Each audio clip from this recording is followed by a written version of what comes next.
the quality of player right now is better than it's ever been. Like, we've got really good players, and it's increasing. I made the big argument about this. With NIL, we're having guys that would have been mid-round draft picks that say, you know what, I can probably make the same amount of money as I would in my first year as a fourth-round draft pick by staying in school. And so we're entering into a phase of college football where I call it the golden era of football. We're going to have more good veteran players than ever before because they're more willing to stay in the sport. Because of that, when you look at right now across the landscape, like players' rights, where are we? If you just took a snapshot of what the players have, what they get, how they can move around, their freedom, where do you sit with that? Yeah, I'm all for it. I think we let 18-year-old kids make decisions in so many other aspects of their life, but for some reason in college football, we say they can't. I mean, you played baseball, Yeah. so you made the decision that I'm going to go play professional baseball. Like, you're a professional at 18 years old. And no one has an issue with that. But they have a huge issue with it in football, which I just don't understand that. We don't have an issue with it in the military. Right. You know, I've been fortunate in my career to take a couple trips overseas and visit our troops, and I'm watching 18-year-old kids on the deck of the USS Eisenhower in 137-degree weather landing planes, $1 million equipment that we've entrusted to an 18-year-old. But we don't think a kid should get NLI money because he has to pay taxes. Like, people argue that. Well, you can't give those kids a lot of money. You know they have to pay taxes on it. Like, do you know there are 18-year-old kids across this country that pay taxes all the time? Baseball players had to do it. No one ever said baseball. I can't believe they're drafting kids in baseball at 18. But in football, for some reason, we've kind of wrapped our arms around it. I think what we have to teach these kids, though, with freedom and freedom of choices, has to come discipline. You know, you have to be a pretty disciplined individual when you get a lot of freedom on your side, because you just can't run around and say, hey, I got a ton of money, I'm going to blow it on this, I'm going to blow it on this. Well, it's not going to last very long. Yeah. And that's a very tough lesson for some kids to learn. But I think they should have rights. And then our job is to educate them with those rights what to do. You know, we're in the education business. So how do we educate our kids? How do you handle, if you have an NIL deal, how do you handle time commitments? You know, how do you understand you're here on a scholarship? You can't be out on a photo shoot when we're practicing. Things that you kind of think are commonplace, but that's our job, is to educate them. But I'm all for the freedom that the student athletes have now, and they should, because the other students do. If you sing or you're a talented musician, like, no one ever worries about how come this person's doing this. It's just for some reason in our sport, and more in football than the other sports. Yeah. We kind of wrap our arms around it like they can't handle it. I think the kids can handle it, but it's on us as coaches and institutions to educate them on how to handle it. So I've talked about prior, and I even had a conversation with Coach Saban about this during the series, about the nature of agreements, right, and contracts. You have one with UCLA, I have one with Fox. You know, like, everybody, like you said, in the adult world, the kid joins the military. I decided to go sign and play pro baseball. There was a two-way contract, right? So there was freedom to a point, because there was responsibility as well as recourse. Yeah. And there are some, and I'm starting to find myself in this camp that sees the lack of recourse when a kid can get invested in by NIL dollars, maybe even through collectives, and that can be a different conversation. You're going to pour into his development as a student, as a person, his health, all of that. You know, pour in, and then he can just pull the ripcord at any moment and just be out. And, like, does there need to be some framework where there's more recourse or more responsibility for that player once he's been invested in like that? Yes, I think so. But if there's not, then don't complain about it. Like, these are the rules that we have at this point in time.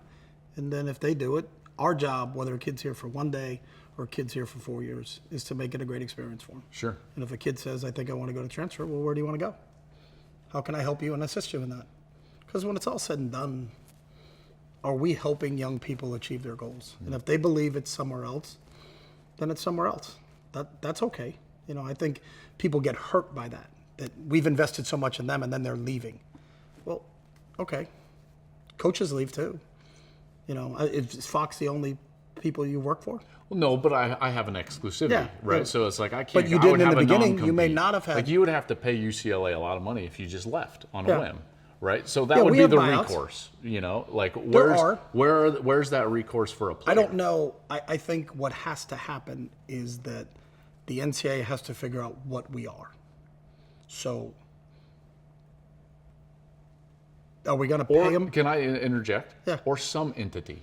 Yeah. Whether it's the NCAA or not, some governing body, whether it's Yeah. an overarching football body, someone has to decide and What say, we like, are. here's some framework. Yeah. This is what we And are. if there is framework, as long as the framework is applicable to all schools and all student athletes, it has to be uniform that way. But the one thing I would caution the student athletes about is that if you do get involved in some type of collectively bargained agreement about monetary figures, I'm all for it.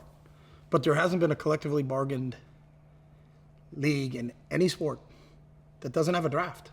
Right. So you no longer get to choose where you go to college. You didn't choose who drafted you in baseball. San Diego Padres. I'm excited. If I'm right, I get to go to with the Padres. Great. There are other kids who's like, I get drafted where? Right. You're a Southern California kid. You're a Colorado kid. You're like, I'm going where? Right. But that's the deal. You know, do we want to go down that path? And that's the question. That's really the biggest, to me, the biggest hurdle. Are we going to? I think the student athlete should be paid. How do you do that? And then how do you disperse that? Is it all freshmen make a certain amount, sophomores, juniors, seniors, all those other things? Great. But are they now employees? And if they are employees, are they at-will employees? If a kid misses a kick on a Saturday, can he be cut on a Sunday? You know, do we want to go on that path? I think that's the question where the amateurism part is slowly, the air is leaving the balloon. Yeah. And I think everybody understands that. What's the best course forward? I don't have that answer. I think the student athletes should be compensated. How that works out, I'm worried about getting first downs. Right. And I think that's above us. And not that I don't care. I care immensely that they should be taken care of. But it's I also know my say as a coach, and I don't think people understand. Head coaches don't have, when it comes to NCAA issues, it goes to the athletic directors and really to the presidents before. They'll take our input, but very rarely is, Yeah. hey, Isn't Coach this- Saban said this, so we're going to do this.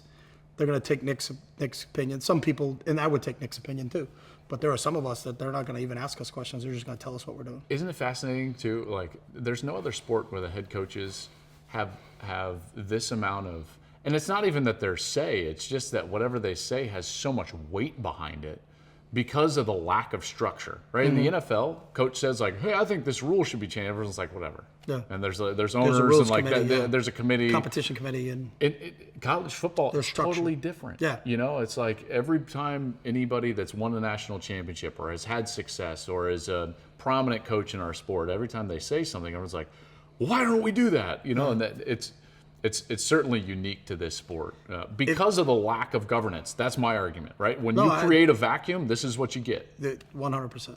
You know, they have rules in place right now that is illegal to use NIL as an inducement. Pay for play is illegal in NIL. If you look, it's weird, but only the good players get paid.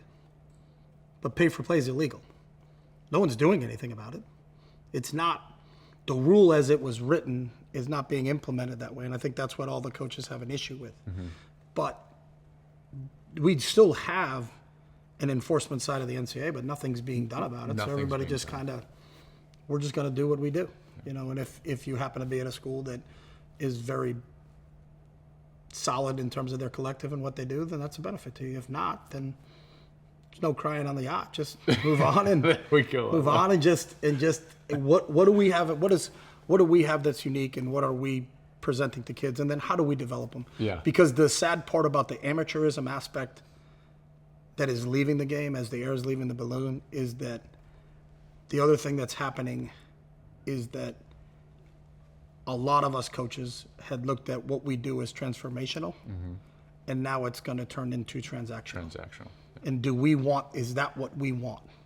I know Nick has said that a lot. Is that what we want football to be, college football to be? Do we want it to be a transformational experience, or do we want it to be a transactional experience?